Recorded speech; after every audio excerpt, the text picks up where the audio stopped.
Hi, I'm Audrey, the host of My Tar Heel Adventures. Every Friday, we visit a new city in North Carolina to give you an inside peek at our beautiful state. Join me as I explore the Tar Heel State on My Tar Heel Adventures.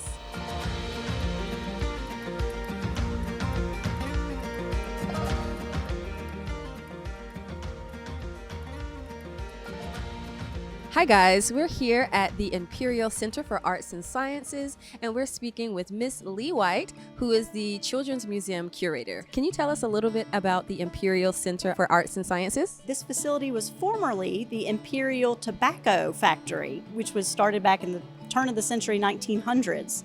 So we opened in 2006, and we are home to the Children's Museum and Science Center, the Maria V. Howard Arts Center, a community theater, and an arts education facility. Our arts education facility has a paint studio, a ceramic arts studio, a dance studio, and they provide programming on a variety of different kind of arts throughout the year for all ages, children through adults. We also have our community theater, which does shows throughout the year. There's always a different show coming up or auditions for anyone interested in participating. Sounds like you guys have a lot of really great events going on here. Can you tell us about anything that is upcoming? Throughout the summer, we have our Music on the Lawn series, our Downtown Live. We also have movies on our back lawn throughout the summer. We change exhibits here about every 3 months. So if you come in the summer, we have one exhibit. Come again and visit us in the fall. We've changed up. And that includes the Maria V. Howard Arts Center. They also change their exhibits throughout the year. So we're currently in the Children's Museum, which Miss Lee is the curator of. Can you tell us about what you currently have on display as far as exhibits? Sure. Our first floor of exhibits tends to be science oriented. So right now we have a traveling exhibit called Human Plus. Comes out of Oregon Museum of Science and Industry, and that will be with us through August and into the first week of September. And our second floor of exhibits are more traditional children's museum exhibits, so a doctor's office, kitchenette, farmer's market, some building blocks, those kinds of things. Wow, that sounds really incredible and great for the entire family to come along. So there's so many things here and happening at the Imperial Center for Arts and Sciences. What are your hours and how much does it cost to get into the museum? We're open Tuesday through Saturday, 10 to 5, Sundays 1 to 5, and admission is $6 per person. You can find us on Facebook at Imperial Center for Arts and Sciences or online at imperialcenter.org. So you were saying that this current exhibit will be here and available through the next few weeks. We have about another month. And then it's a completely new exhibit coming. Yes, for fall, brand new exhibit. In January, we'll switch again. So come back in February and see something new then. Sounds like a plan. Thank you so much, Lee. It was a pleasure. Let's check out some of the outdoor attractions here in Rocky Mount. Hi guys, we're here at City Lake and Rocky Mount, and we're here with Joel, who is the Parks and Rec Director. Can you tell us a little bit about City Lake and your park system? Absolutely. City Lake is one of the focal parks that we have in our system, and the exciting thing about City Lake is it dates all the way back to the 30s. It was actually a Works Progress Administration project put on by the Roosevelt administration. This entire lake you see back here was dug out by hand as part of an unemployment relief aid. And it's been a park for the city ever since then. It's about a half-mile walking trail around. You'll see a nice gazebo behind us on an island that you can do a small wedding at if you ever want to do that. You can feed the ducks, you can fish from our piers. But really, City Lake is just the cornerstone of our entire park system. Through our Tar River Trail, we're connected over 400 acres in 7 different parks. If you hop across the street, you'll be at Sunset Park. It's one of our most popular parks during the summer. Right across the road from there, we have Best Friends Dog Park, which is an 11-acre dog park, one of the biggest dog parks you'll see on the East Coast. We have 3 different areas there for small dogs, large dogs, and an agility area if your dogs are really smart. Mine's not, so he can't do that. But for Battle Park, what we're doing is we're implementing a new 5K multi-purpose trail. It's actually a mountain bike trail, so if you're into mountain biking, you can come out there and mountain bike. It ties directly into Rocky Mountain Mills, which is a really cool spot to go hang out and eat. Wow, that sounds like there's so much to do here at the parks. A lot of beautiful views to walk around and enjoy. Do you guys have any upcoming events? All the time. We have, during the summer, we have our Downtown Live music series down at the Imperial Center. We've got the Down East Viking Football Classic coming up at the Rocky Mountain Sports Complex. Over at MLK Park, we have our end of summer celebration coming up on September 17th, we'll have a go-go band going, some bouncies, inflatables. Throughout our park system, we have summer night lights every Friday night during the summer. We bounce around individual parks to allow kids to come out, and we do free ices, games, video game truck, whatever we can to get kids out in the neighborhood to enjoy our park system. We just shut off the fireworks over at the sports complex not too long ago, and we actually do a Christmas event out here where Santa Claus will sit out there on the island, so you can come bring your list of Santa and have hot cocoa by the lake. Sounds great. Sounds like there's something for the entire family to do here at the parks. Where can we find you guys online or on your social media? I would always encourage you to visit our website, which is rockymountnc.gov. Under the department tabs, you can go under Parks and Recreation, and that'll get you to everywhere you need to go. All of our parks have shelters that you can rent. If you want to do an event at any of those, it'll give you information as well. You can find maps to our Tar River Trail map, our 5K multi-purpose mountain bike map, as well as I didn't even mention our 55-mile paddle trail map. So all that can be found at our website or on our social media websites, Facebook, Instagram, for the City of Rocky Mount. Wow, thank you so much, Joel. Thank you. Now let's explore the town's cultural hub, Rocky Mount Mills. Hi guys, I'm here with Evan, who is the development manager here at Rocky Mount Mills. Can you tell us a little bit about Rocky Mount Mills? Sure. So Rocky Mount Mills is about an 85-acre campus. We have restaurants, we have breweries, we have office space, we have residential space, we have an event venue. It's built on the Tar River. It's the renovation of an old historic mill that was built in about 1818. We started renovations in 2013, 2014, and today we're excited to have you here to show you around. Awesome. It's so great to be here. Can you tell us a little bit more about how it came to be?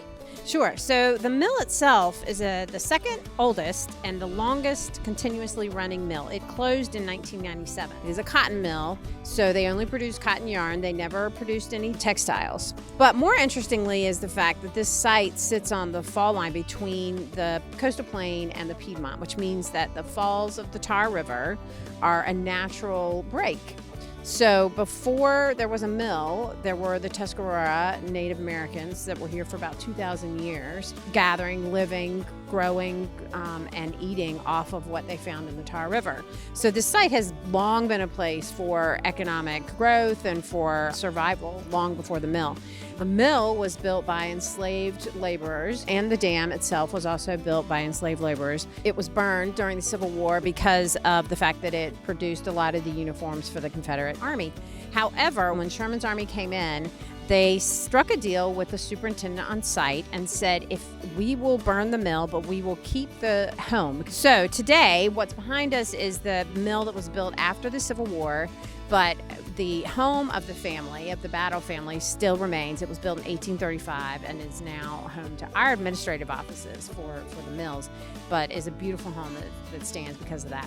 Wow, it sounds like there's so much like culture and history right here at Rocky Mount Mills. So that's incredible to learn about. Do you guys have any upcoming events? We have a great fall planned. We're bringing back our mill music sessions, which are some large concerts that we have out on the lawn when it's cooler and more enjoyable. We also are host to a couple of beer festivals this fall.